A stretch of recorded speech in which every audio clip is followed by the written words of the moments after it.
pero ayan o. Diba? Kababayan bread.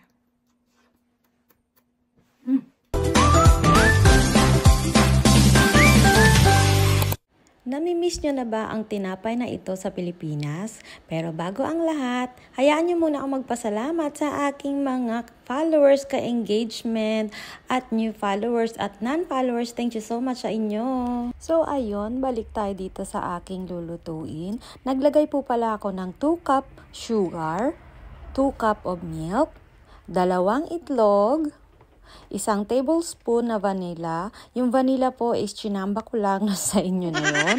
At 2 tablespoon din or nasa sayo na din ang oil or olive oil. Tapos, halu-haluin nyo lang din. After nyo mahalo, ilagay na natin ang dry ingredients. Naglagay ako ng 4 cup of flour at 2 tablespoon of baking powder. At alam nyo ba guys, isa lang pala ang nalagay ko dyan. Halukayin nyo ulit.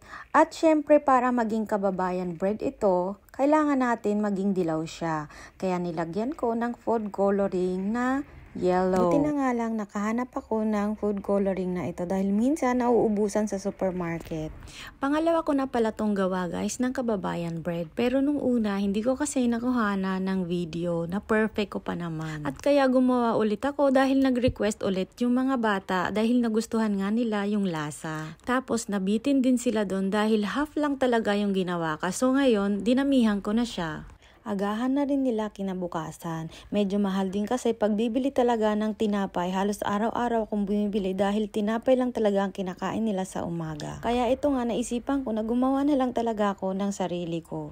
At syempre alam mong safe kasi ikaw nga yung gumawa. So ito na nga, nilagay ko na siya sa sukatan na yan. Dahil wala na nga akong paglagyan, dito ko na lang siya nilagay. At bago nyo pala isalin, painitin nyo muna ng 5 minutes at 200 Fahrenheit po yung init dapat.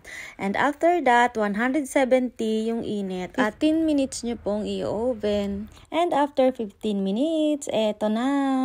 Charan! Wow! Tikman natin. Hindi siya masyadong pumutok kasi dapat puputok to kasi naalala ko ang baking powder pala na nilagay ko is 1 tablespoon lang. Kaya dapat 2. So, pero okay lang yan. Kain tayo. Ayan, pero ayan oh. Diba? Kababayan bread.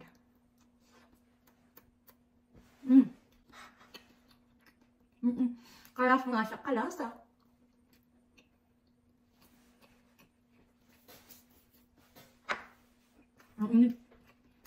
Kalasa nga siya mga kalahi. Matutuwa na naman mga anak ko kasi meron naman sila merienda. So ayun guys, gawin nyo na rin sa inyong mga bahay. Napakadali lang po nito. Ang dali-dali lang gawin. O, diba? O, sige na. Kakain muna ako. Bye!